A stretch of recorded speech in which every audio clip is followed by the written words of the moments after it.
Assalamualaikum, salam sejahtera saudara-saudara. Ini untuk yang kesekian kali saya berbicara tentang nama Isa dan Yesus. Apakah sosok Isa adalah sama dengan Yesus dalam iman Kristen? Pertama-tama harus saya sampaikan ini masalah bahasa. Dan masalah bahasa itu tentu harus dibedakan dengan muatan teologisnya. Agama itu semakin jauh dari tempat asal-usul munculnya dan perkembangannya mula-mula, maka semakin mengalami distorsi minimum dalam peristilahan. Misalnya, kalangan orang-orang Kristen di Indonesia, sejak Alkitab diterjemahkan dalam bahasa Indonesia oleh terjemahan baru, di mana istilah-istilah Ibrani itu langsung diterjemahkan dalam bahasa Indonesia. Nama-nama Ibrani langsung diterjemahkan dalam bahasa Indonesia. Misalnya Abraham tetap menjadi Abraham. Sementara dalam Alkitab terjemahan lama dan Alkitab dalam bahasa Melayu sebelumnya, kadang-kadang istilah itu dipakai dalam bahasa Indonesia setelah mengalami perkembangan perubahan dalam bahasa Arab, misalnya Ibrahim, Isa Al-Masih, sehingga sebelum terjemahan baru nama Ibrahim, nama Yakub lebih populer ketimbang Abraham dan Yakobus misalnya. Nama Yahya lebih populer daripada Yohanes misalnya. Saudara-saudara yang terkasih, ini tidak mengurangi makna dari tokoh-tokoh yang dijelaskan dalam terjemahan Alkitab tersebut. Jadi, kira-kira semakin jauh agama itu dari pusat muncul dan perkembangannya mula-mula, semakin pula mengalami penyesuaian-penyesuaian karena kebudayaan yang berbeda dan kebudayaan yang baru. Misalnya, kita bisa melihat ketika orang Indonesia membandingkan, katakanlah misalnya antara Kristen dan Islam misalnya. Dia mengatakan Ibrahim dalam Islam dan Abraham dalam Kristen. Ini pasti yang membuat perbandingan itu hanya membaca satu terjemahan Alkitab. Karena dalam Alkitab terjemahan baru memang langsung dari bahasa Ibrani Avraham menjadi Abraham. Sementara kalau misalnya dia membaca saja Alkitab dalam bahasa Arab misalnya ini adalah Alkitab terjemahan dalam bahasa Arab berdampingan dengan bahasa Ibrani. Nah, di sini nama Abraham muncul dalam teks Ibrani, tapi nama Ibrahim juga muncul dalam bahasa Arab. Misalnya, Sefer Tolidot Yesua Hamasiyah ben David ben Abraham. Inilah silsilah Yesus Kristus, anak Daud, anak Abraham. Sementara dalam terjemahan bahasa Arab, Kitab Milati Yesu Al-Masih ibnu Dawud ibnu Ibrahim. Jadi seandainya orang Indonesia membaca lebih dari satu terjemahan Alkitab, apalagi bahasa aslinya, mungkin tidak mengalami semacam kebingungan-kebingungan peristilahan. Nah, persoalan nama Isa itu tentu lebih kompleks. Mengapa? Karena nama Isa di Indonesia diperkenalkan oleh agama Islam yang memiliki konsep teologis yang berbeda dengan kekristenan. Misalnya soal keilahian Yesus Kristus, sebutan Yesus sebagai putra Allah misalnya, yang itu tentu sering memancing kesalahpahaman dan kecenderungan untuk mengukur agama orang lain dari ukuran teologis atau agamanya sendiri. Tentu ini sebuah perbandingan yang menurut saya itu tidak fair, karena kita tidak bisa menilai agama orang lain dari perspektif agama kita. Nah, saudara-saudara, bagaimana dengan nama Isa? Nah, kali ini saya tidak membahas tentang sudut teologis agama Islam. Ya, karena itu saya kira juga di luar dari kewenangan saya untuk membahasnya. Tapi saya akan membahas perkembangan nama Yesus itu dalam komunitas-komunitas agama kuno, ya, setelah kekristenan. Jadi kira-kira seperti ini saudara-saudara. Pertama, nama Yesus itu adalah nama terjemahan Latin dan Yunani dari aslinya bahasa Ibrani, yaitu Yeshua. Yesus Kristus itu adalah terjemahan dari Yeshua HaMashiach. Mengapa kita lebih akrab dengan bahasa Yunani dan bahasa Latin? Karena bahasa Yunani adalah lingua franca, bahasa umum yang dipakai di wilayah Israel pada abad pertama, khususnya dari wilayah Yerusalem ke arah barat. Sementara Yerusalem ke arah timur dan selatan, itu banyak digunakan bahasa Suryani atau bahasa Aramaik. Nah, komunitas gereja mula-mula misalnya disebutkan dalam kitab Kisah Para Rasul pasal 6 ayat 1, di mana gereja mula-mula di Yerusalem yang berdiri tahun 33 Masehi yang dipimpin oleh Rasul Yakobus saudara Kristus itu menggunakan bahasa Aram dan Ibrani sekaligus bahasa Yunani. Mengapa? Karena itu ada komunitas orang-orang Yahudi yang berbahasa Yunani dan orang-orang Ibrani. Orang-orang Yahudi yang berbahasa Yunani adalah orang-orang Yahudi diaspora yang mereka terbiasa menggunakan bahasa itu semenjak abad ketiga sebelum Masehi ketika Alkitab diterjemahkan dalam bahasa Yunani yang dikenal dengan Septuaginta. Dan Yesus berkarya di wilayah Galilea. Dalam Alkitab disebutkan Gilil Hagoyim, Galilea wilayah bangsa-bangsa, tentu dengan segala kompleksitas budaya dan bahasanya. Nah, karena itu ketika Yesus misalnya bertemu dengan Nikodemus, seorang imam anggota Sanhedrin yang percaya akan kemesiasan Yesus, tentu dia menyapanya dengan Yeshua HaMashiach. Tetapi ketika dia ketemu dengan misalnya perwira Romawi di Kapernaum, tentu dia membacanya dengan Yesus Kristus. Nah, ketika dia bertemu dengan murid-muridnya di Galilea, bahasa Ibrani adalah bahasa klasik yang hanya dipakai di ibadah-ibadah bait suci dan sinagogi. Murid-muridnya lebih menyapanya dengan Yesu Mesiha atau Yesus Mesias dalam bahasa Aramaik. Ketika gereja berkembang ke arah barat, tentu bahasa yang dipakai saat itu adalah bahasa Yunani Koine sebagai bahasa internasional. Maka Injil sampai kepada kita dalam bahasa yang lebih luas dipakai pada waktu itu. Tetapi untuk perkembangan Injil ke wilayah timur dan selatan juga dipakai bahasa Aram. Itulah sebabnya kita mengenal liturgi dari kekristenan Syria, baik itu Ortodoks Syria, Katolik Syria, Maronit, Gereja Katolik Malabar, Gereja Assyria Timur Katolik, itu menggunakan bahasa yang dipakai sehari-hari oleh Kristus, yaitu bahasa Aramaik. Nah, saudara-saudara, dari perkembangan ini maka kekristenan mula-mula akrab dengan kata Yeshua HaMashiach, akrab dengan kata Yesu Mesiha, dan juga kata Yesus Kristus. Nah, sementara dalam bahasa Aramaik itu ada beberapa dialek. Ada dialek Galilea, ada dialek timur, ada dialek barat. Dialek barat itu dialek Damaskus. Misalnya kalau menyebut Murunu Yesu Mesiho, misalnya Our Lord Jesus Christ. Tapi di timur, Maran Yeshua Mesiha, Maran Isu Mesiha misalnya. Jadi kata Isa itu sering dilafalkan menjadi Ishoa, Isu, kadang-kadang Yesu, kadang-kadang Isa. Mengapa demikian? Ini fonetik koresponden. Seperti kata Yisai, bapaknya Daud, itu disebut Isai. Kata Yesayahu menjadi Yesaya dalam bahasa Indonesia, dan Isaya dalam bahasa Arab. Yerusalem dalam bahasa Ibrani menjadi Urusalim. Yermiyahu dalam bahasa Ibrani menjadi Irmia. Dan banyak contoh yang lain.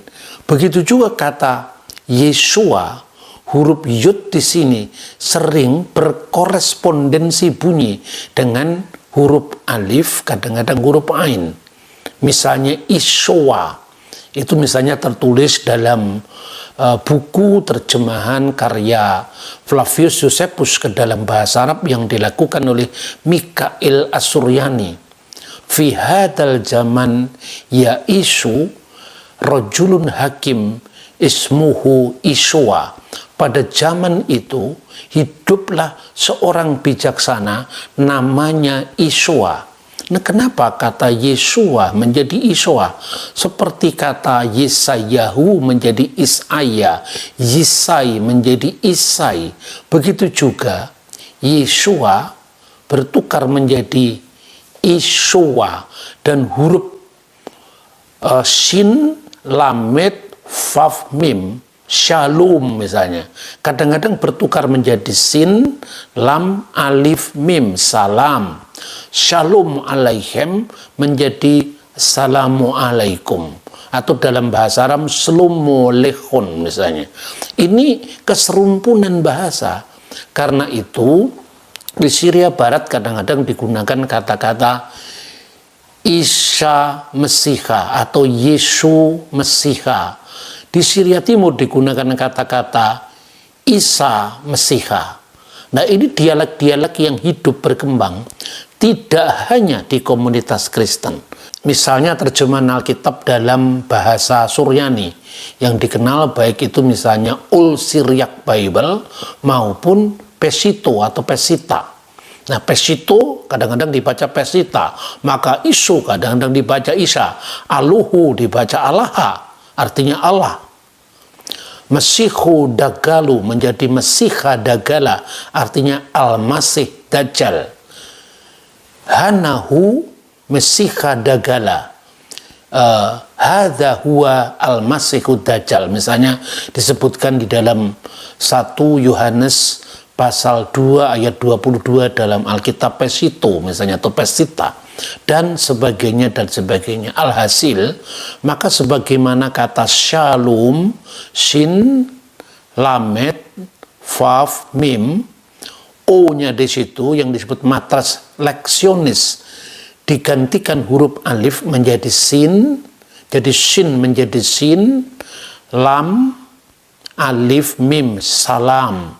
Maka kata Yeshua, Ishowa, Isho menjadi Isa. Saya katakan tadi tidak hanya bertumbuh di komunitas Kristen, tetapi nama ini juga dipakai oleh agama-agama kuno setelah munculnya kekristenan. Misalnya agama terang. Agama ini muncul di abad ketiga, dibawa oleh seorang nabi yang bernama Mani. Mani ini membawa agama baru yang dikenal dengan Dina Nuhra. Dina itu artinya ad-din, yaitu agama. Nuhra itu artinya an-nur, jadi agama terang. Jadi agama terang itu memiliki kitab yang namanya Evangelium de Mani, jadi kabar baik dari Mani, seorang nabi yang mendakwahkan dirinya pada masa kekerajaan Persia, jadi abad ketiga. Nah, saat itu Nabi Mani itu mengajarkan ada 3 tentang Isa. 3 Isa itu ada 3 Isho atau Ishoa itu artinya 3 sosok Yesus dalam pemahaman orang-orang agama Mani yang dipimpin oleh Nabi ini yang dikenal Manikianisme atau disebut sebagai Dina Nuhra atau agama terang. Yang pertama adalah yang disebut Isho Jiwa atau Isa Jiwa, adalah Isa Sang Pencerah. Isa Jiwa itu adalah Yesus yang praeksisten, yang sudah ada sebelum kehadirannya ke dunia. Dan Isa Jiwa itu menuntun jiwa-jiwa manusia mulai dari Adam sampai nabi-nabi berikutnya sampai pada zamannya Mani sendiri, menuntun untuk menyadarkan kepada nabi-nabi itu bahwa manusia itu sesungguhnya adalah percikan dari diri ilahi sendiri. yang manusia itu tidak sadar tentang hakikat dirinya. Itulah yang namanya isu jiwa atau isa jiwa. Yang kedua adalah isu Mesiha atau Isa Mesiha, yaitu Isa Al-Masih. Ya, isu Mesiha itu adalah Yesus yang secara sejarah pernah datang sebelum Nabi Mani. Nah, Yesus inilah yang disebut nabinya orang Yahudi. Lalu yang ketiga adalah isu Patibilis atau Isa Patibilis. Itu adalah Isa yang menderita. Isa tidak benar-benar menderita karena jiwa yang sesungguhnya itu tidak bisa tersentuh oleh penderitaan. Ini ajaran dari agama Mani. Maka penderitaan Isa atau isu Patibilis itu hanya tampaknya saja. Karena apa? Memberikan percontohan bagaimana tentang manusia harus mengambil jalan kepasrahan kepada Tuhan itu sendiri. Kemudian apa yang diajarkan selanjutnya oleh Nabi Mani? Nabi Mani itu menyebut diri sebagai nabi penyempurna.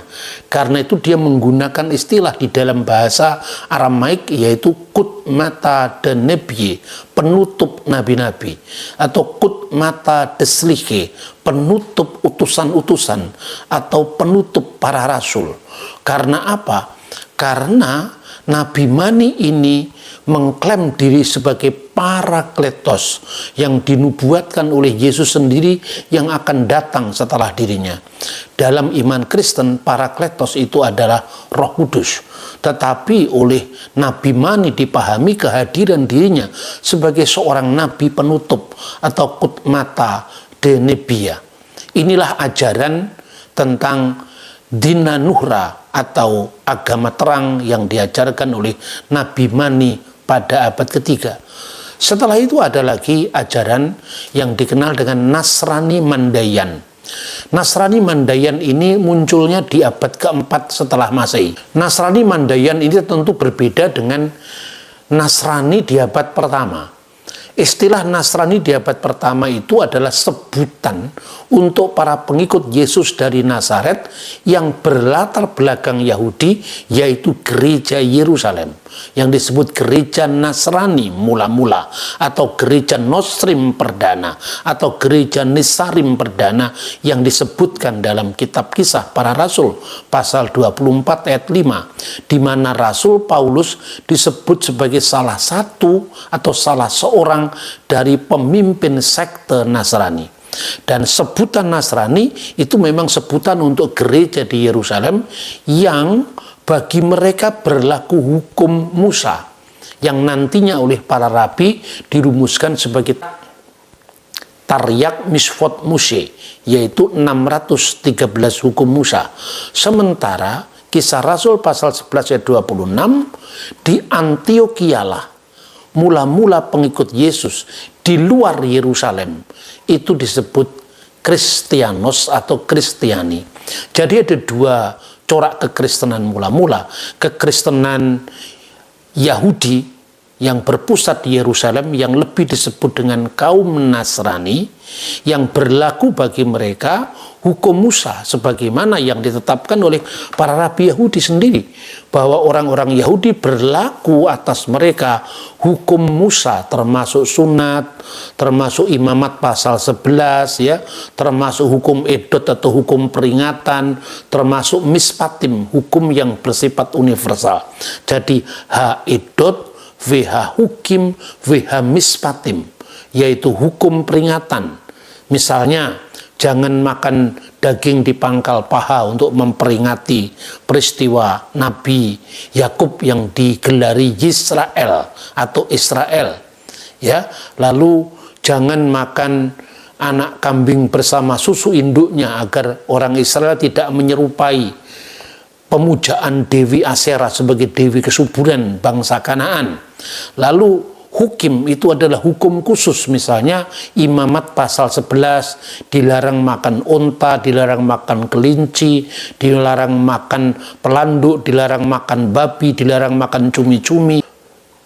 Ikan-ikan yang tidak bersisik, misalnya ikan patin nggak boleh dimakan, itu hanya khusus bagi orang Yahudi. Sementara bagi jemaat bukan Yahudi yang disebut kaum Goyim, berlaku apa yang dikenal sebagai Sefa Misfot Beni Noah, 7 hukum bagi keturunan Nuh. Tentu boleh makan babi, di sana tidak ada aturan Yahudi itu. Kekristenan mula-mula memang bergerak di 2 model, yaitu untuk Yehudim dan untuk Goyim. Inilah Nasrani di abad pertama. Tentu berbeda dengan Nasrani di abad keempat. Karena Nasrani di abad keempat itu mereka memiliki pandangan bahwa sesungguhnya Yesus yang adalah anak Maryam tanpa seorang ayah itu disebut sebagai Mesias orang Yahudi saja. Dan karena mereka tidak menekankan kepada Sang Kristus sebagaimana ajaran Kristen, tapi dia mengembangkan ajarannya sendiri. Sehingga karena apa yang dilakukan oleh orang-orang Nasrani di abad keempat itulah, maka orang-orang Kristen di dunia Arab sampai sekarang mereka tidak sejahtera dipanggil sebagai orang Nasrani, tapi mereka menyebut Masehi, orang-orang pengikut Yesus yang adalah Mesias. Dan salah satu dari kitab kaum Nasrani Mandaean ini dikenal dengan Haran Gawaita. Dalam kitab ini, saudara-saudara, disebutkan setelah Maryam mengandung 9 bulan tanpa suami, Dela Yahib Maryam Bat Musa. Setelah dikandung tanpa suami, Maryam putrinya Musa. Jadi di dalam buku yang dikenal Haran Gawaita itu, Maryam itu bukan dari terah atau keluarga Daud, tapi dari keluarga Amram. Amram itulah yang menjadi bahasa Arab Imran. Dan Imran atau Amram itu punya 3 anak, yaitu Miriam, Musa, dan Harun.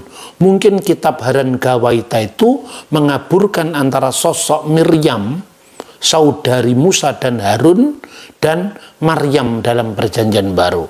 Maka disebutkan dalam kitab Haran Gawaita bahwa Yesus itu atau Isa Mesiha itu adalah merupakan putri dari Musa dan cucunya dari Imran atau cucunya dari Amram. Nah, saudara-saudara, 2 agama yang saya sebutkan ini menggunakan kata Isa, juga menggunakan kata Iso, ya tergantung dialeknya.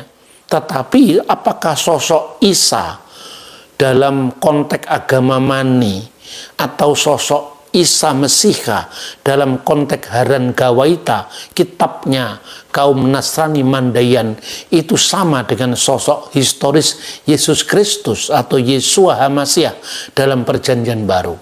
Tentu sosok yang dimaksud itu adalah Yesus yang sama tadi.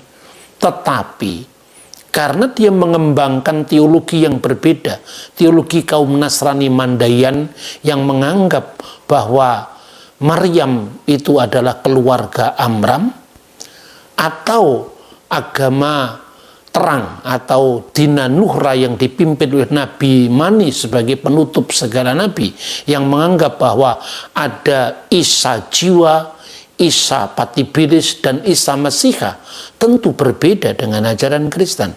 Tetapi istilah Isa, Isoa, Iso, Yesua itu berasal dari bahasa yang sama dan dia bermaksud merujuk kepada tokoh yang sama.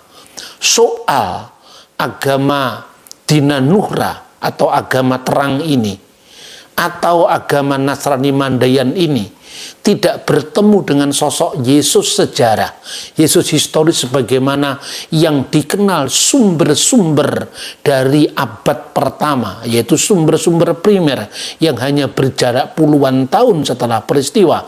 Itu soal yang berbeda.